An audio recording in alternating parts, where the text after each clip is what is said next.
everybody, and welcome to my next episode. I have a guest today. This is Chatting with Friends, and this is Jamie Rex from NorthRoadKnits. You go by, yes. And so I am up in Grand Marais, up the Gunflint Trail at the Bearskin Lodge, staying in the cabin, and Jamie drove all the way up from her home to join us today. And she is a knitwear designer, yarn seller, and hat maker. Yes. Did I hit it all? Like, those are kind of the three Pretty things much. you do with your NorthRoadKnits. Yeah. Yep. So I kind of met Jamie online because you had a surgery I did. in the fall that didn't go well. Yeah. And so then I started reaching out, just saying, I hope you're doing okay, because I love her product. And so I follow her and things would come up, and then it would be like, oh, I'm back in the hospital and I don't want to share your health journey, but you had shared it on Instagram. Yeah. So I don't feel like I'm telling tales here. You know, she had shared it. So I reached out a couple times, and then I reached out and said, are you doing okay now? Because it was just... Yeah. I had a hysterectomy and it went crazy. So but we're all good now, feeling much better. Like, it's a surprisingly slow recovery too. I have like physical therapy and all this other stuff, but I feel pretty good. But it was bad. You were sick. It was rough. I was in the hospital for a long time. Emergency surgery on Christmas. Like, you know, they're serious. I feel like I was the only person in the hospital. It was bad. And I was just like, oh, and then I knew that she lived up here. And I thought, you know what? When we come up sometime, I just want to get together with her and knit or whatever. And then I just started this new section of the podcast after 5 years. I got tired of listening to myself talk. And I was like, can I have some friends on? Somebody who, you know, can share some stuff that's new, make it a little more fresh. And so I reached out and she was like, absolutely. And I said, where could we podcast in Grand Marais? And she was having a market a couple of days, because this is the 4th of July weekend. And then you said, I'll just drive up. And it's a trek up here. So yeah, but it's worth it. It's so like, it's such a serene drive. And even after a long day of work, it's something we would normally do to sort of wind down at the end of the day. Yeah, it's a beautiful drive. We saw, when we came back up the trail on Wednesday, when we came in, we saw moose. I was going to ask if you had. Right across the road. Yeah. It was small. It was not a big, giant one. It was small. And right as we turned into the bearskin, and I was like... We saw a huge bald eagle on the way here, in the middle of a dirt road, just right in front of us. We saw some grouse this morning, but it's always, when you come up this far north, it's always really neat to think that you have a chance to see a moose in the wild. You know, and we should probably tell people we're in the far northeast corner of Minnesota. I live about 20 minutes from Canada.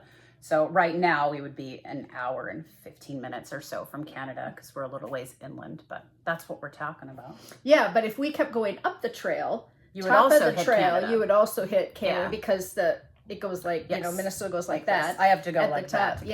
Yeah.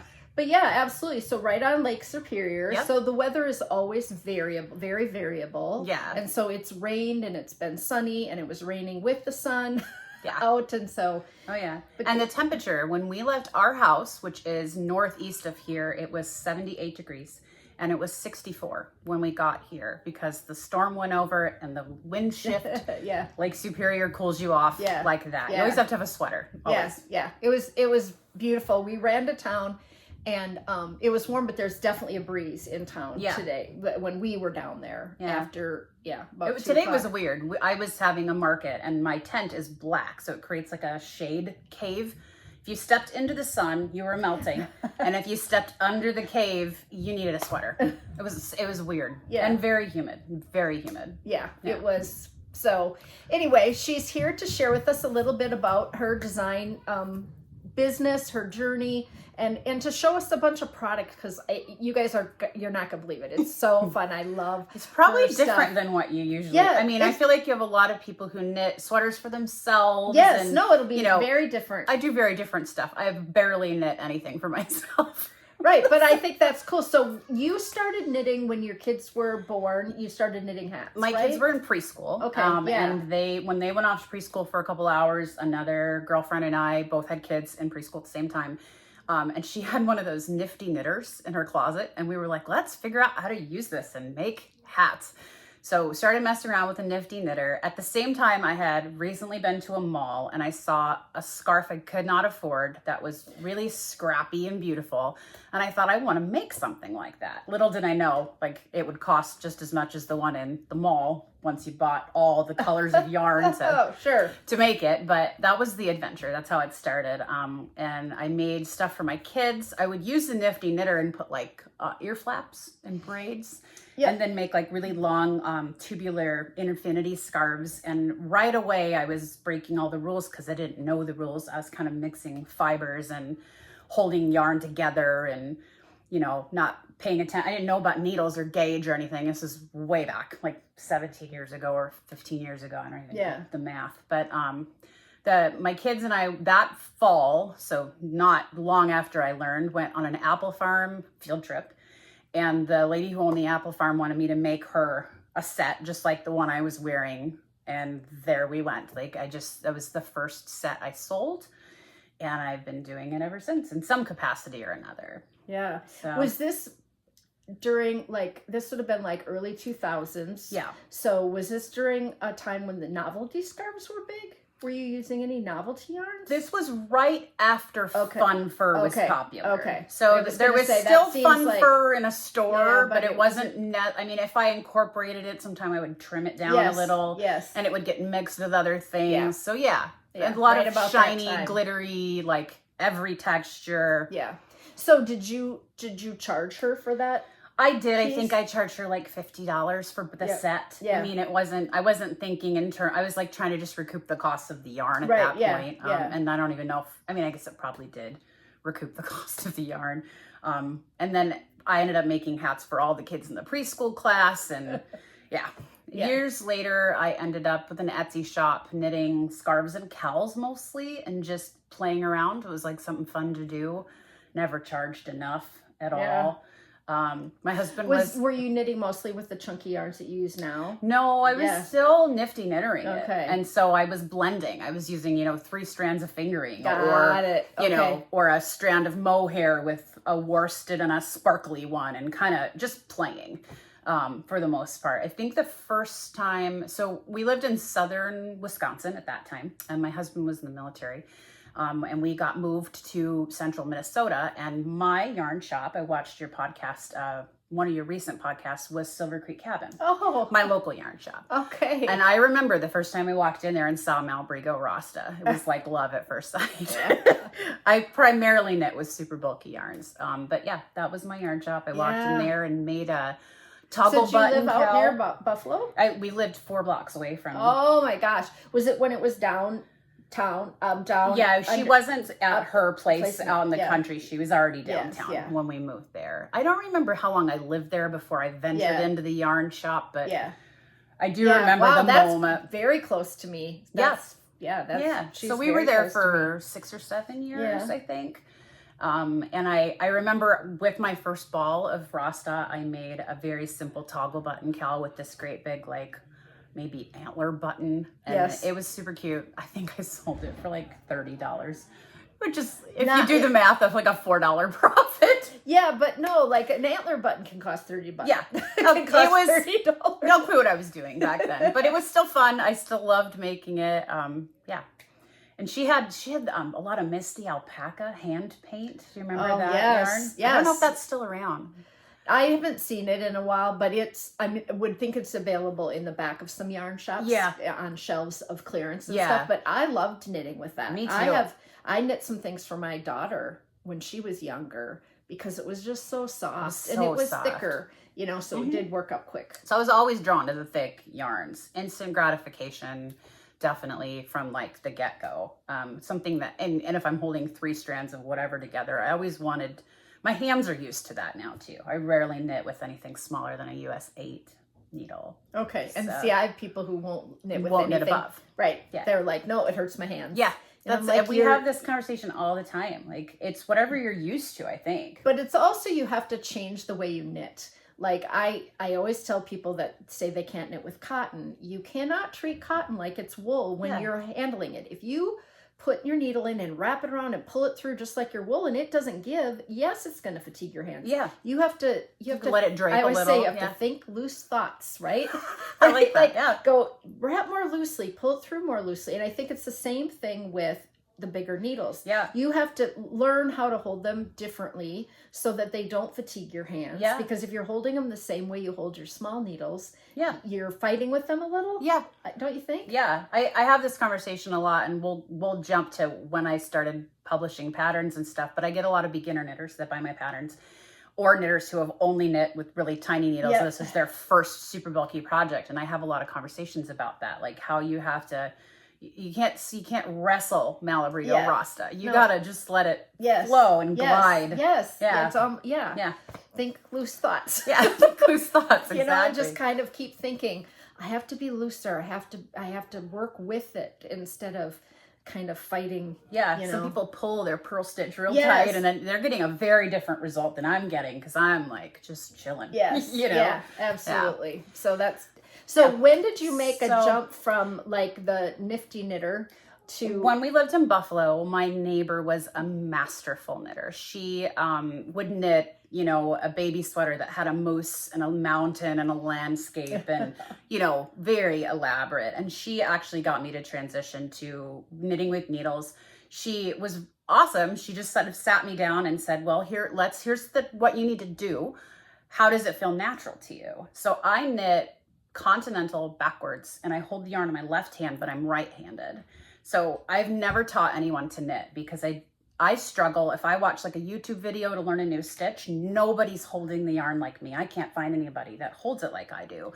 And I don't want anyone else to have that problem. So is that because you learned from the nifty knitter and you had a muscle memory maybe? It might have something to do with it. Again, the way she described it to me is, well, if that feels natural to you, everything's going in the right direction, so it doesn't matter. Right. As long as your purls and knits are going the right way and your hands don't hurt and this feels good, then keep doing it. Yeah. Interesting. Because I knit continental with yarn in my left hand, but I just pick it through. And I'm a wrapper. Okay. So I'm do a lot lifting of with your left. Yes. Yep. Okay. That's kind of the way my friend Megan knit for a while. I don't know if she still knits that way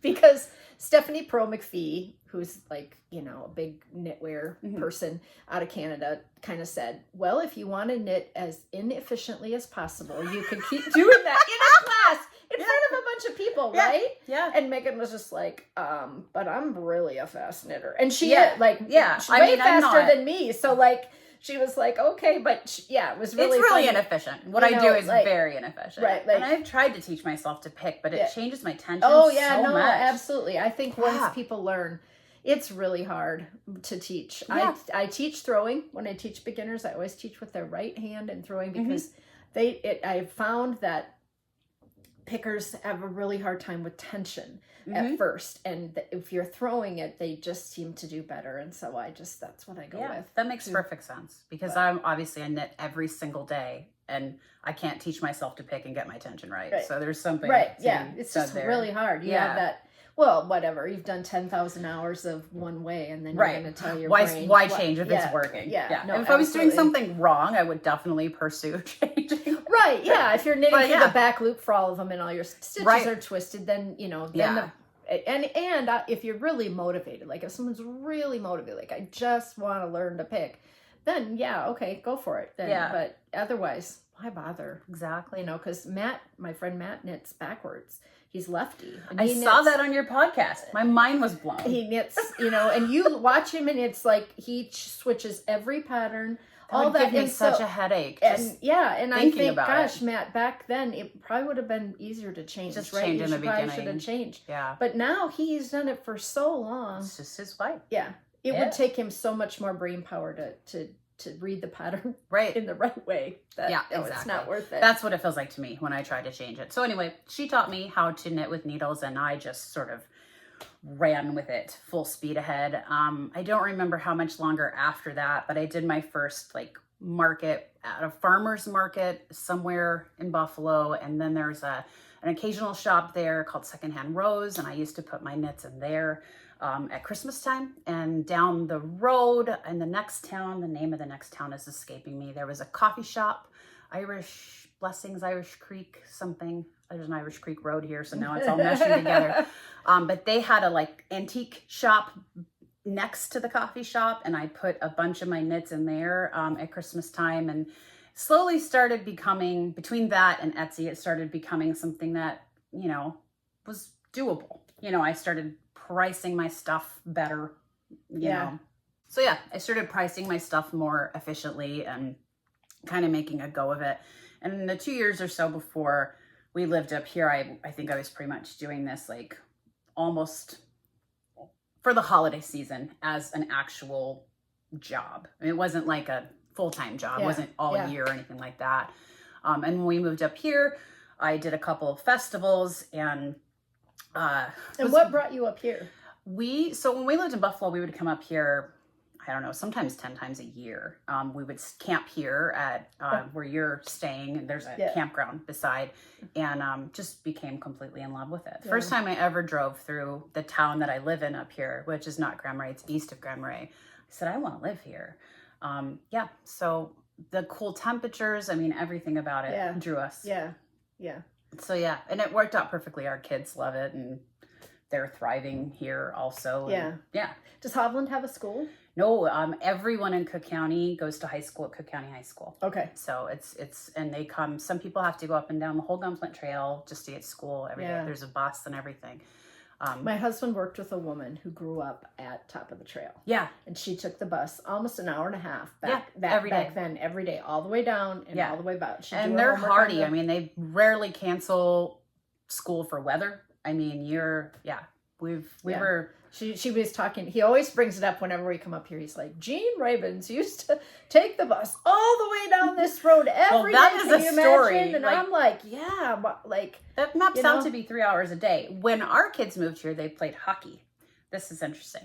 The hockey practice when you get to high school is in Silver Bay, 5 days a week, which is, for those of you that don't know, a 1.5 to 2 hour drive to practice and back, 4 hours a day, 5 days a week, 20 hours of driving to play high school hockey if you live in Cook County, the closest team. So our kids didn't last long. Is that because that's where the arena is? That's where the team is. It's like a conglomerate. I don't know if that's the right word, but it's, Cook County, Silver Bay, and Two Harbors joined together. And most of the practices are either at Silver Bay, Rukavina Arena, or Two Harbors.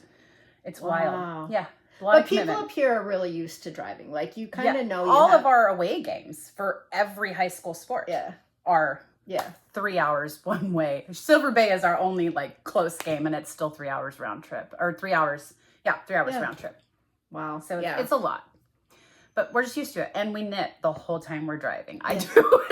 I'm always in the passenger seat. Me too. Like when Ross said he was going to town, because I was like, I have to get this design done. And I'm like, I can't go back to town today, even though I'd love to go in early and see Jamie. And then when he came back, he's like, I'm like, well, if you go, then I'll knit. I'll go with. I'll ride with you. He was like, I want to gas the car and wash it, which is ridiculous because then it poured rain. And then he wanted to go to get it here. It's just gonna get muddy again. He wanted to go into the trading post and get a rain jacket. I had seen one when I was in there, and he has been talking about getting a lighter weight rain jacket. So we just went in. We got ice cream. Went to the creamery. Perfect. Oh, it's so good. I know. It was like, I'm like, well, if we're going to town, we could have a little ice cream treat. So anyway. So that's how it started. When I moved up here, it really became more full-time.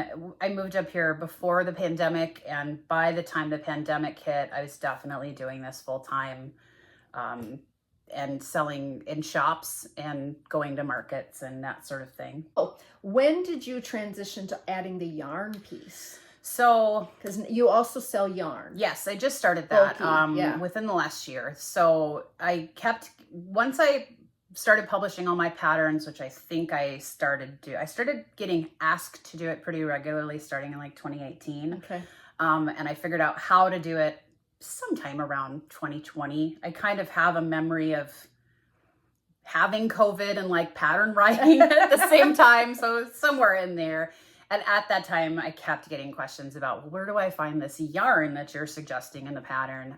So I took the leap in the last year or so to add yarn to my web. I built my website last fall and added yarn to the website. So, yeah. Because I bought some yarn from her already. me. Yeah. I knew it hadn't been too long, but I was like, oh, I have to have that colorway. And as of right now, I only sell, you know, super bulky and bulky yarn because most of my patterns are geared towards, you know, those types of yarns. But eventually I do want to add different kinds. But you have a niche. Like you have there's a niche. A lot of people that only want to knit with that. Or, you know. They only want to knit your patterns. Like my friend has made 14 of your headbands. Oh, that's cool.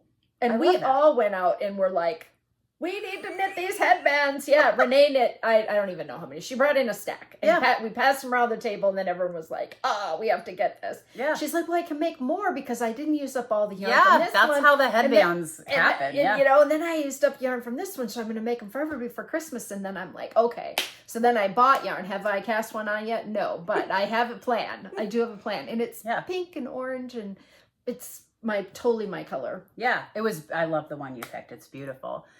So yeah, that's a lot of my patterns kind of, you know, if you make a whole hat and you have a little bit left, a lot of my other patterns have to do with how to use up all those scraps. So once you start collecting super bulky yarn, I have plenty of options for you to use up the bits and ends of it in any possible way. And some of my patterns will get to that too. But yeah.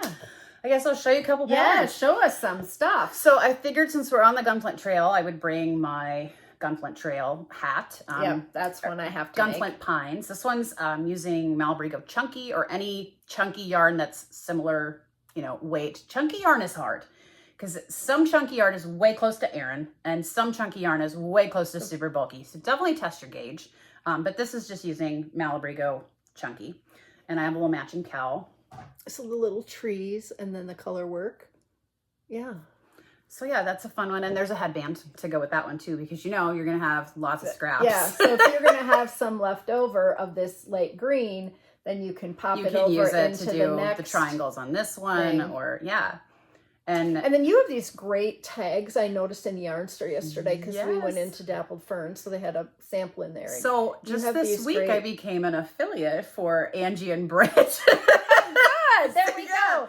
So if you want a link, you know, we'll figure out. I'll link that in the show notes. They have really great stuff. So one of the other things I do with my yarn scraps is make little coffee cozies. And in my booth, when I do set up for markets and I have all my knits that I make, one of the things people are like, I don't need another hat, but this coffee cozy is so cute. And they have cute ones that have like mama needs coffee and like things of that nature. The ones I always buy say, shh, coffee, which just cracks me up. So anyway, they have more than just, if you're not selling yarn for a business. I love the colors of this. This is really cute. Really cute. But if you're not selling knitwear and you don't need a business label, they have other things that are cool to put on your knits anyway, is what I was trying to say.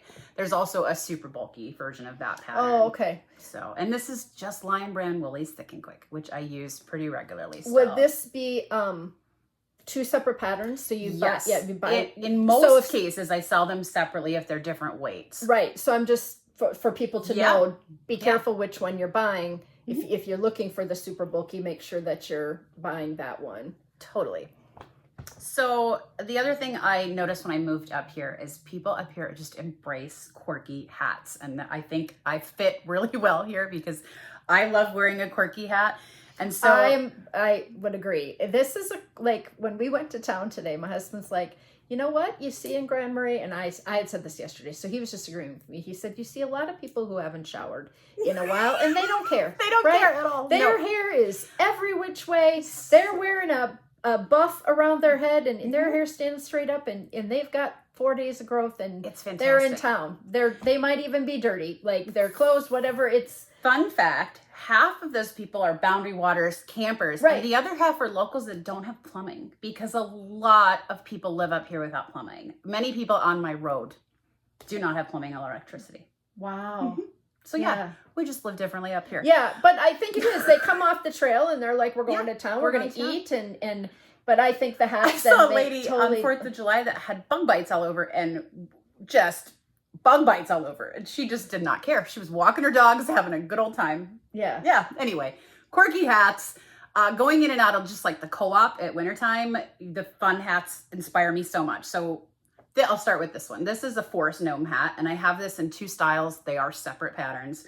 The Forest Gnome split brim, which has the longer ear flaps and it kind of fits more slouchy.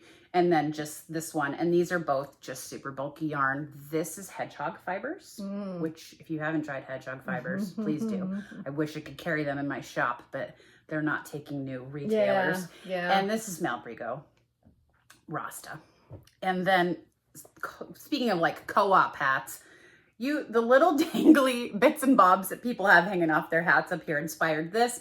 I couldn't find a pattern that had something cool shaped like this that was for super bulky yarn. So this is called my Hovelander hat. I live in Hoveland. Yep. And yeah, that comes in child baby size all darling. the way up. Isn't it cute? I'm making this for my nieces for Christmas. Because it'd be super fast. Yeah, it's very fast, very satisfying. That? Oh my gosh. And I'm using the second smallest clover. It says in the pattern which clover palm size I'm using for that one. Oh, so. I love that. I had not seen that, I don't think. I share it more around the holidays because it definitely kind of has a holiday vibe. Yeah, it does. It does. I don't share it as often as I probably should. I also played around with the Nordic star motif and made a color work. Oh, yeah. This is Malabrigo Chunky also. And I try to do cowls matching most of my hats. That's how living up here where it is bitterly cold and it's a damp cold up here. So it's colder than any other place I've lived. Yeah. For sure. I always have a neck warmer on and it fits that little gap between your coat, covers the back gap also. Yeah. So I try to make cowls to match everything, but this is another one that's super really popular. Cute. Yeah. It reminds me of like gingerbread cookies. You can cover up my face. We can show these. These are much more, I don't need to be, just show. And there's a headband that goes with this one also. Not in the same pattern, it's a separate pattern, but there's also a headband pattern. I think these are so soft. They're just, it isn't always about soft. I'm not always about, it doesn't always have to be soft. But chunky is soft. No, it's such really a good, nice. I love that yarn. Probably my most popular pattern is my Gales of November pattern. I brought 2 of them. There's so many beautiful hand-dyed super bulky yarns out there. If you haven't searched, start searching because there's so many talented hand dyers out there. Start with my website. There's some there, but I like how this shows off the hand dyed. And this started because there was so many colorways. Stunning. This is so special. I love this one. This is Ba yarn, Ba Mammoth. This pattern started because I was seeing so many great spiral knit patterns, but a lot of them were kind of tedious where you had to sort of sit and check off every row and count. And I want to just zone out and just knit and not think. So after you knit the brim on this, you get rid of your stitch marker and you go round and round and round until you get to the decrease. And as tall as you'd like it to be, there's suggestions for how tall you want it to be. So this is a potato chip knit, as you like to call it, or drive in the front seat of the car. And the result is something that I think looks more advanced than as mindless as it actually is. No.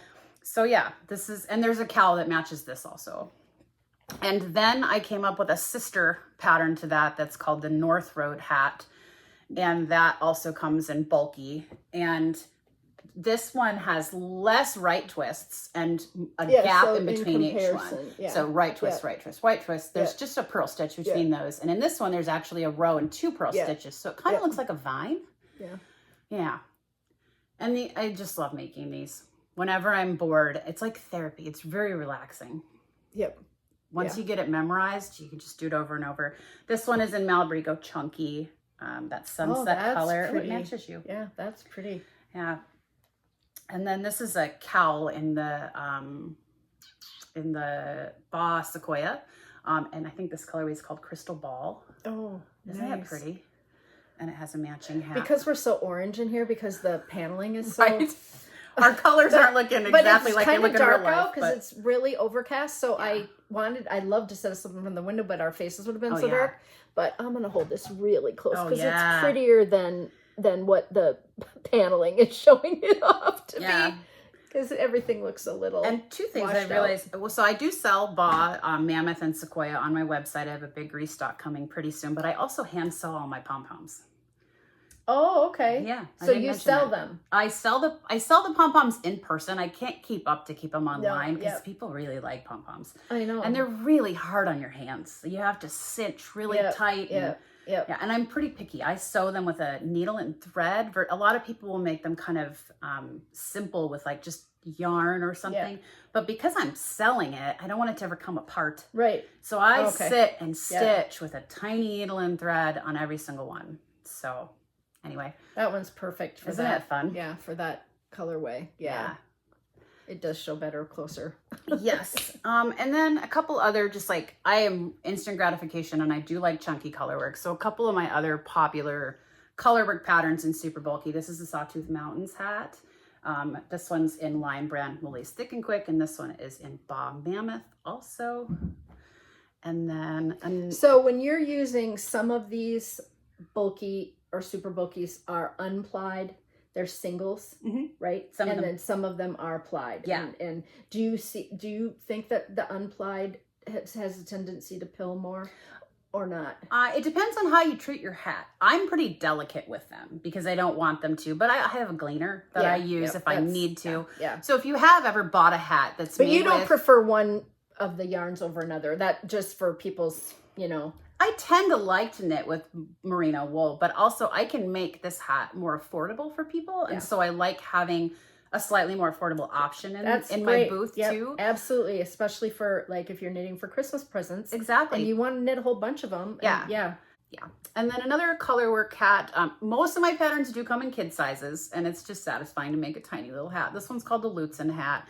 And this one's in Bob Mammoth. And this one is in... Everything is darling when it's small. Isn't it so cute? Like, anything baby size. It's just so cute. And my kids are 18 and 19. So I have no grandkids and no children around me. So when people come in the booth and try these little hats on the kids in the stroller, I just stop what I'm doing. And it's just so cute.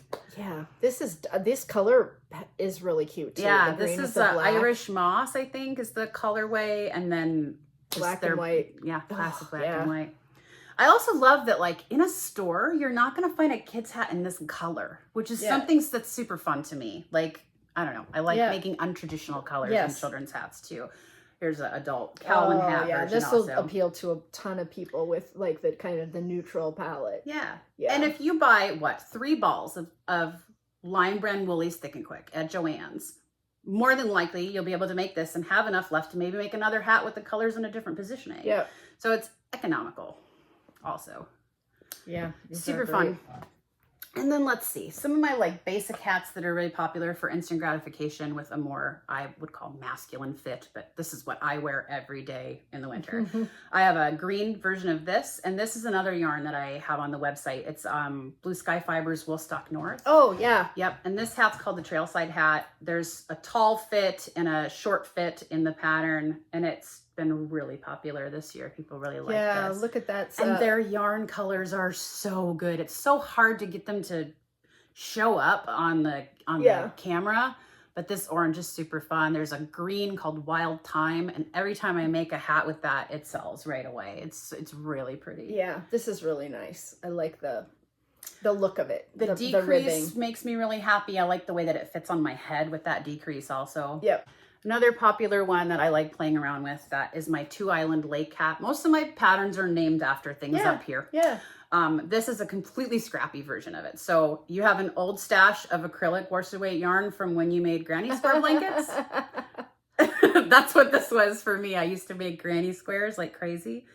And I had so many colors. My husband's favorite hat that I made him 25 years ago is acrylic. Yeah. And that thing will never die. Yeah. And he will choose it to run with. I've made him wool hats and he will wear them. But if it inevitably, I will notice that the red and black one is out again. Yeah. And, and it's warmer because it's plastic. Right? And it makes your head warm, right? Like, a lot of people don't love acrylic, but for me, so imagine this is what you do as your job, right?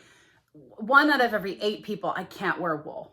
Okay, so I have options. Yes. That's why it's there. And if you hold 2 strands of worsted acrylic together, it's almost super bulky tension or gauge.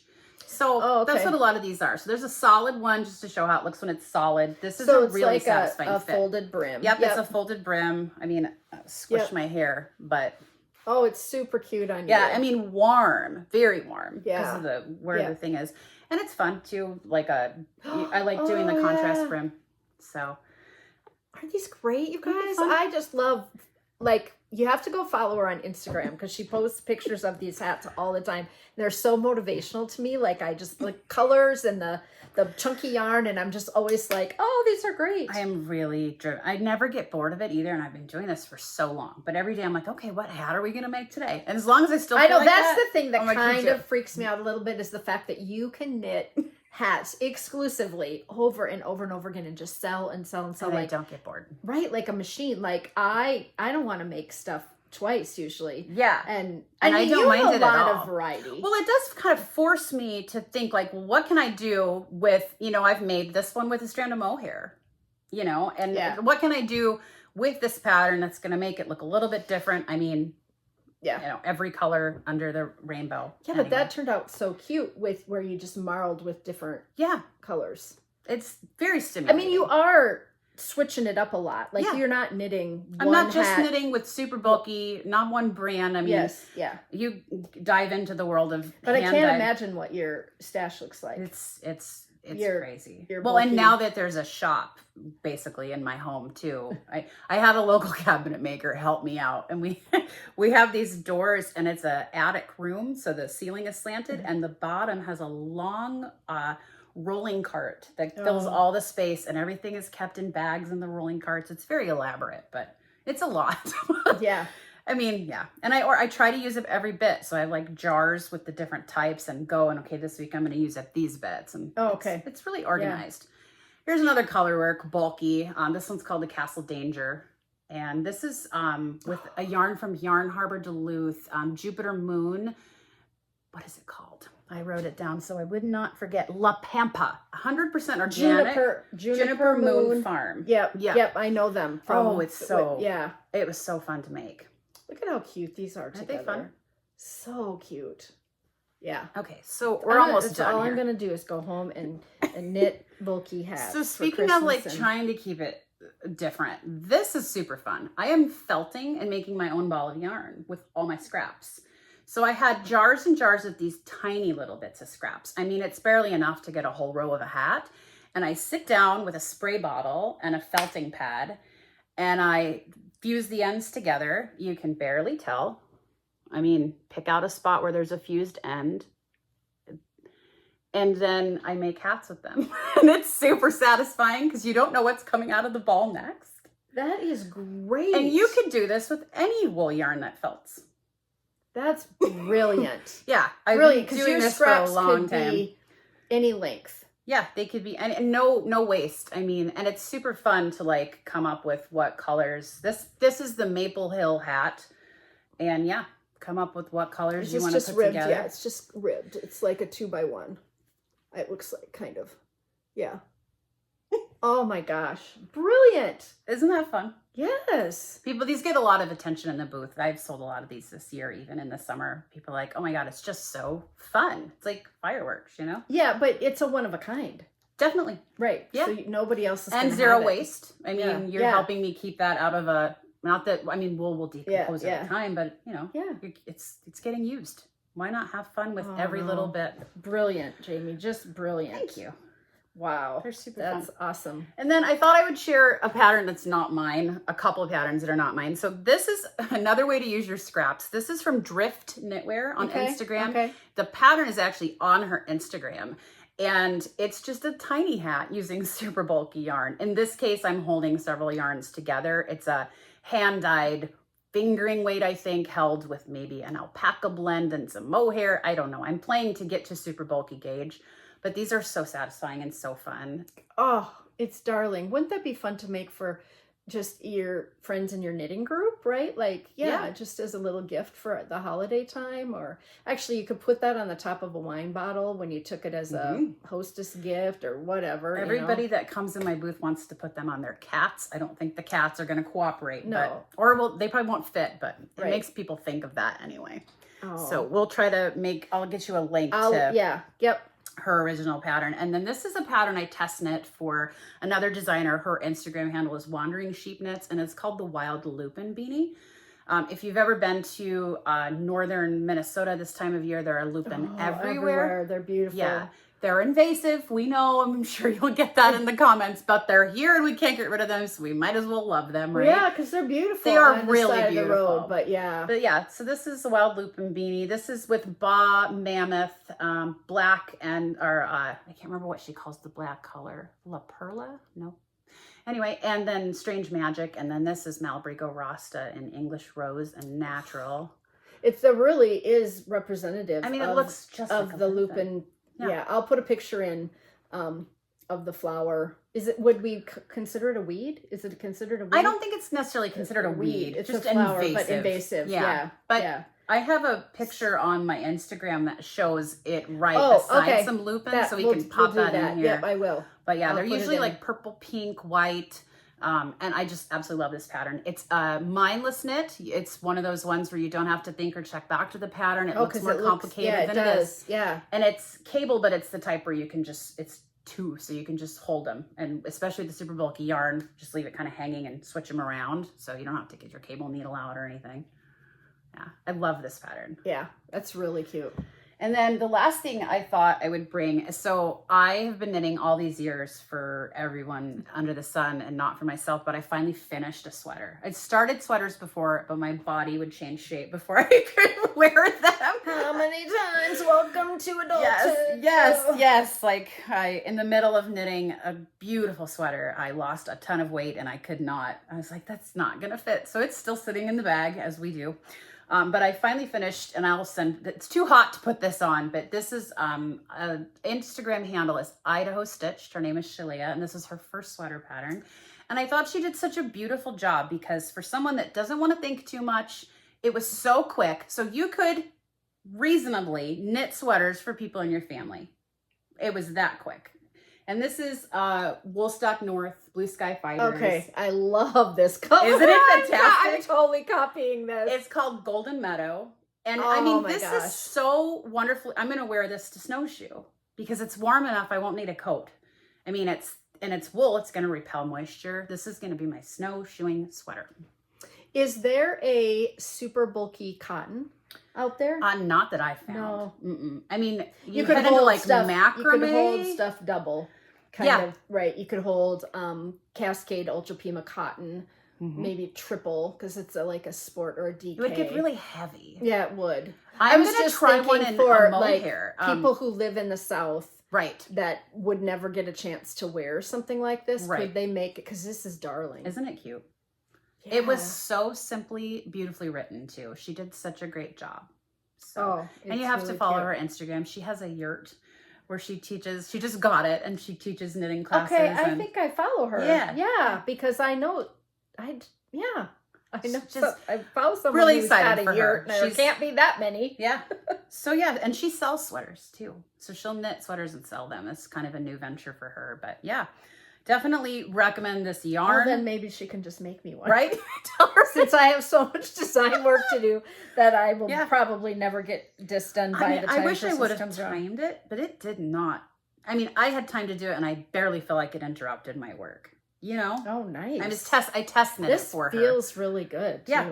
I mean, I would definitely wear something under it, like a Henley or something, but I'm planning on this being like a winter coat for me. Right. Like an Icelandic sweater. Yeah. When I lived in Virginia, I never wore a winter coat. I just always wore my woolly knits when we lived out there.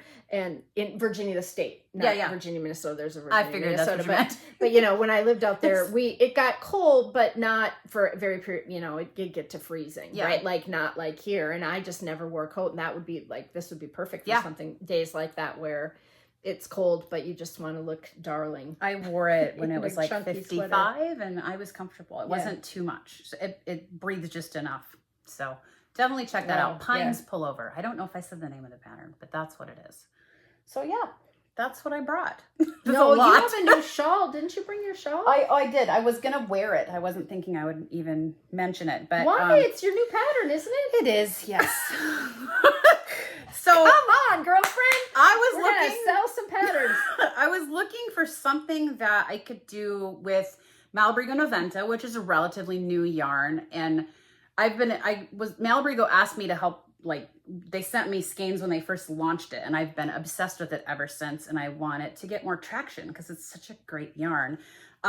It's almost super bulky. Okay, so Not what's quite. different about it? Why are they carrying it, I believe as a new yarn? If I'm not misspeaking, I believe it's superwash. Okay. And they wanted to have a superwash, super bulky. Okay. So it's still hand dyed. This colorway is Hoyas, I believe, and it is so beautiful.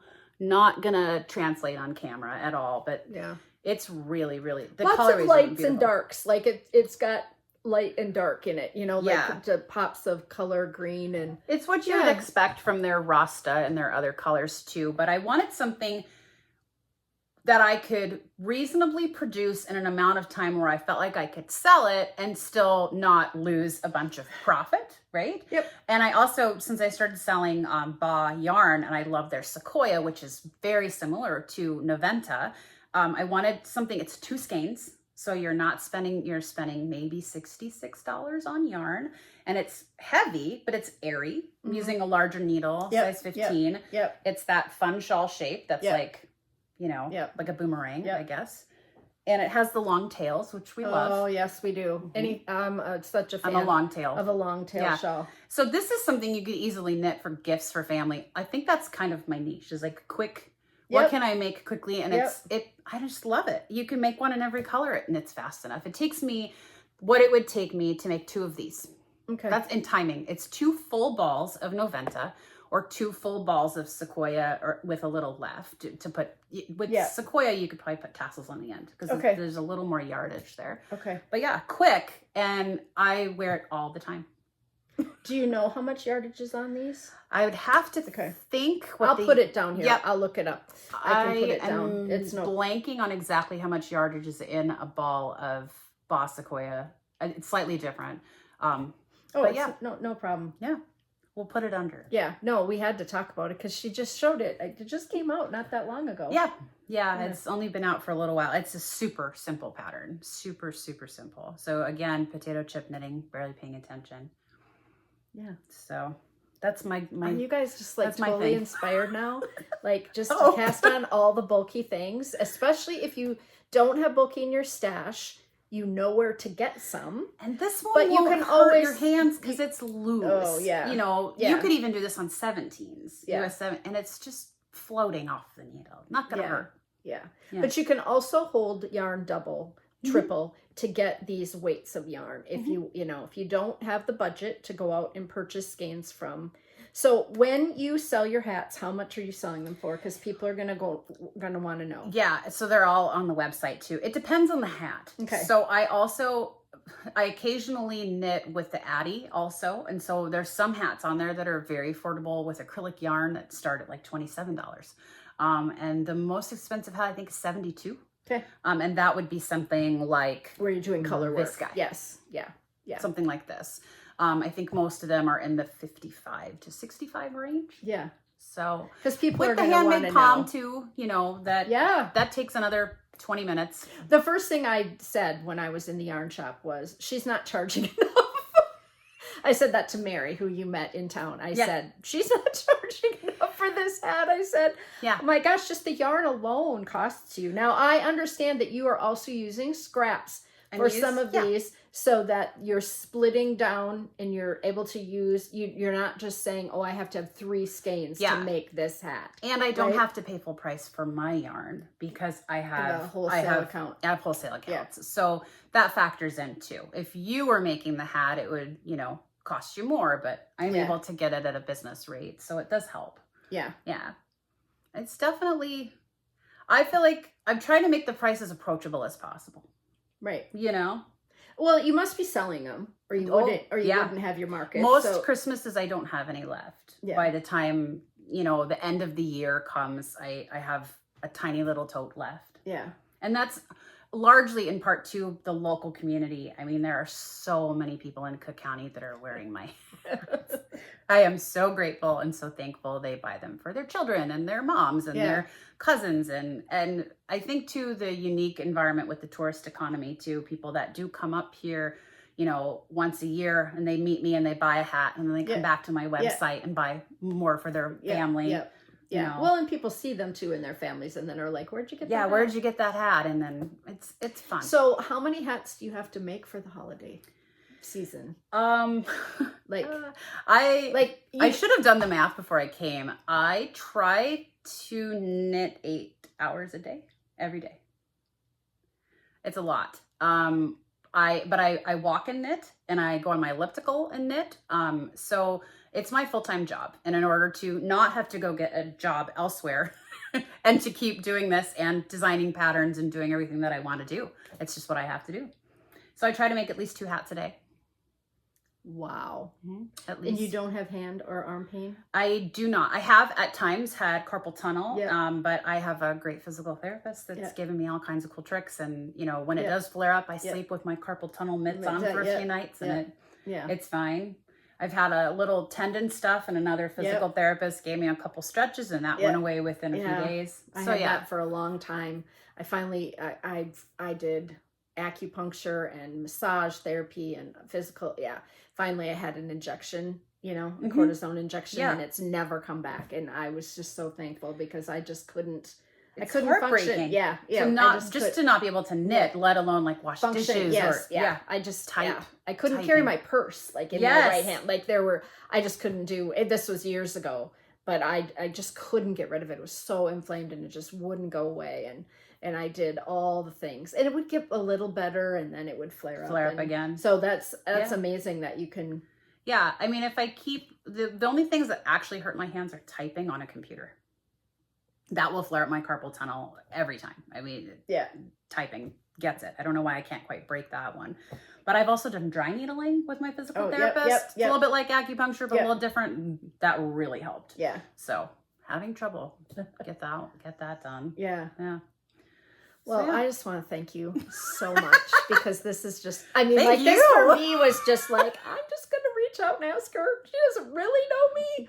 Other than that, I just like put a little message in Instagram sometimes. And you were just so generous with your time. Thank you. I know you worked the last 3 days. You had market in town, and you had to haul all your stuff up here. But I have people who will really support you and pass the word and share. Yeah. And I just think that, we can all lift each other up. And she's just got such an amazing product line. Yeah. And I hope you have a following, but I don't think it's the same as mine. I was just going to say, I hope all of my followers go follow you because there's like a super bulky cult. Not necessarily cult, but there's a lot of us out there that are just knitting with super bulky yarn. And sometimes I feel like I don't fit in with the cool sweater knitters because I'm over here making the same hat over and over again. It's a little boring. I get it. But I feel like I don't know. They're so cool. They're so... Thanks. And your designs are really, just really inspiring.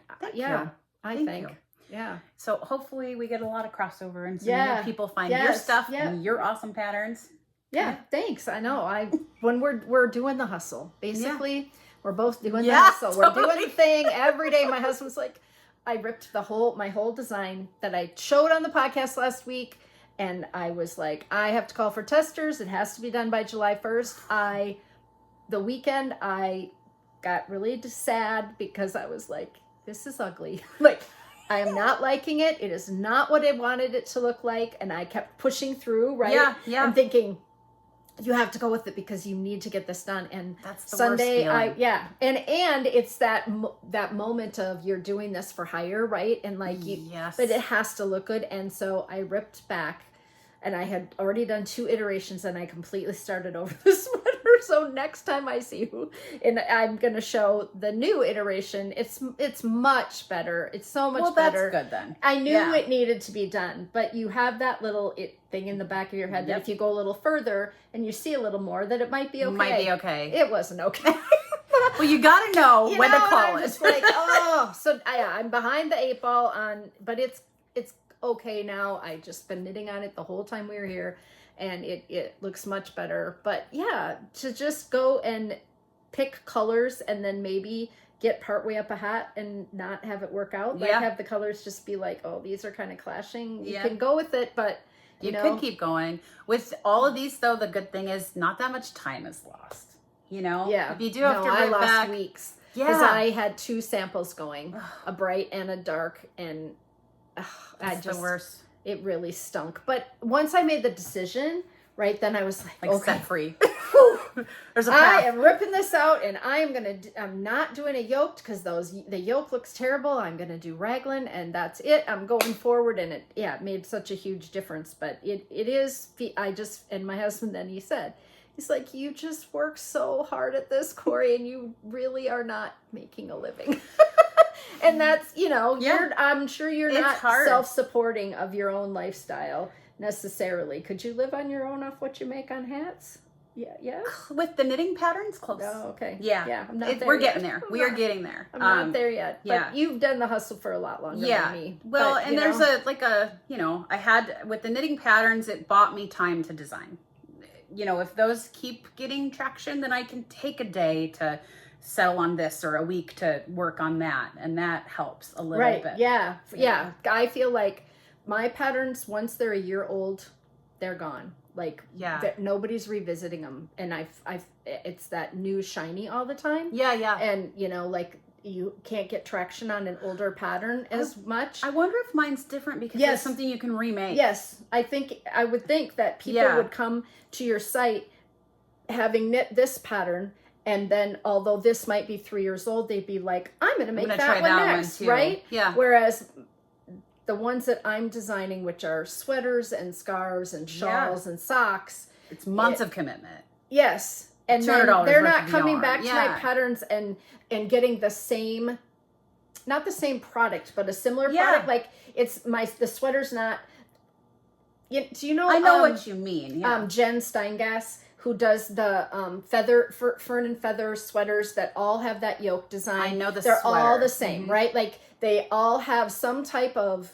cream, feathers, ferns, lines, and plain bodied, and people know that they can go back to her again and again for a different sweater, but the same look, right? It's the same. She just has a niche for that, where I don't have that, yet. I don't have a niche where everyone says, oh, she designs the best socks. I know right? what you're like saying. The new sock book that came out, everyone's buying, so Summer good. Lee's sock book, right? And her color, she's just doing colored socks. Yeah. Just all bright colored. They're cute. They're amazing. But it's a sock over and over again, where I'm always trying to come up with a new design technique or something different. And so I just don't have that repetitive. Yeah. I mean, I have some friends that are buying my... that will buy everything I put out there. I have a couple that have all my... Right, yeah. They're just like, I may never knit this, Corey, but I'm going to give you but the I need $7. to collect them.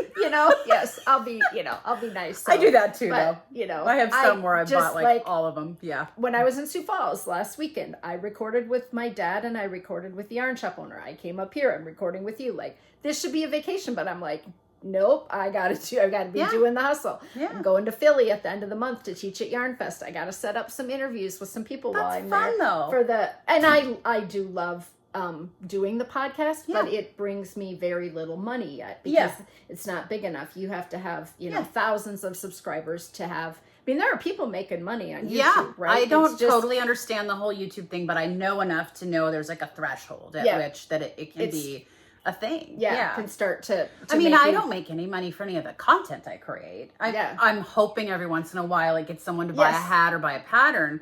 I do that just because I love it. And believe it or not, I actually have a pretty good community of people that I feel like I know and that are real and they know. No, I love life. Like when you post that you're out for your hike and you're out, you're doing your sauna. Yeah. And if you're not a northern Minnesota, you would not necessarily understand the concept of sauna. Sauna. As my Finnish. Yes, I'm Finnish. My husband's. Oh, are you? Yes. Okay, so my husband's grandmother was Finnish, and and also my mother-in-law partially, and they went to sauna every Saturday night, right? And they went out to the farm where someone had a sauna, and then women would all go. They'd go naked, and then all the men would go, and they'd go out in the snow in the winter, and then go into the sauna. But I know that you have one because you will post that. My grandparents came here in the 50s and moved to Los Angeles from Finland, of all places. But they still had a sauna. It was in my aunt's garage, and they went every weekend. And that's just really a thing. So when she posts that, I know that that's it really is a northern Minnesota thing. Like There's all of more Minnesota. Finnish settlers here and Thunder Bay, which is about an hour from my front door where I live. There's more Finnish settlers or people from Finland there than anywhere else in the world. Okay. So that's why the sauna is so popular. So, there's one in this building. Have you tried it? Yes. Yeah. My kid's first sauna was in this building. Yes. Many years ago. Because this resort, which it's a resort, I guess. It's a lodge and then 12 cabins, I think. And some of them are gigantic. So you could have a whole family here. Yeah. And some of them are like just enough for 4, you know, perfect. Yeah. Like little log cabins. So there are 4 in this building, the lodge, which are more like townhomes. They're 2-story and they're all attached, which is what we're in Lodge 1. But there are 3 bedrooms in here. So there's 1 right here and then 2 upstairs. But you guys came here years ago and we came here years ago to cross country ski when we were right after we were first married. We were learning how to cross country ski and we came up and stayed. And then we also stayed up at the Gunflint Lodge at the kind of closer to the top of the trail where we skied out of. And then we didn't come for a while, but only in the, like we would come in the fall and do the hike. So we'd go out Pincushion or whatever. Like we're not gigantic hikers, but we like to do a short hike on the day, right? Like we're not like 10, 12 mile boundary waters. You're not on the Superior hiking trail. No, you know, like we're not, but we always liked to come up, and then we hadn't been for years, and we came up pre-pandemic, and now we've been back every year. We're just like, oh. And then today Ross said we got to talk about when we're going to book for next year. Yeah. And I was in a lot of cases you do need to book a year out too.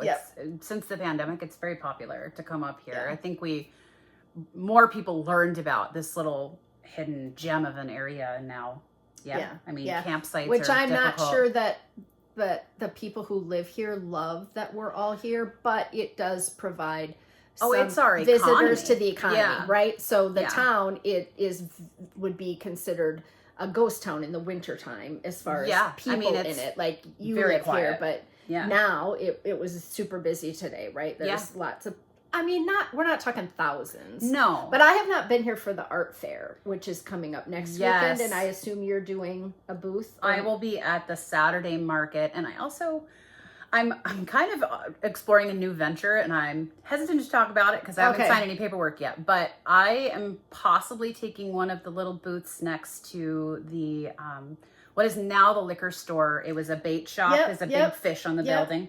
Next to the liquor store, there's a little cluster of I saw sheds one today. And I am going to rent a shed so that I don't have to. Haul the your wind stuff and rain out. is killing me. When you imagine you have a booth full, and if you look at my Instagram, you can see how full my booth is. This time of year, I have lots of inventory. And when the wind comes and it all blows on, I had a lady stand there and like 20 hats flew into her arms last week, and the floor was muddy.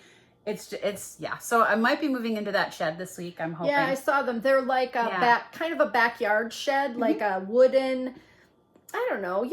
They're pretty big. What are they, 10 by 12 or 12 by 14? Or 8 by somewhere in that 6 by 12 maybe. Yeah, they're kind of long and skinny. And there were like 4 in that parking lot. There's 4 of them. There's a painter that is the owner of the lot, and she's got her paintings in 2 of them. And I don't know, this is very new. I literally walked in there last week after a market from hell and was like, can I please rent that?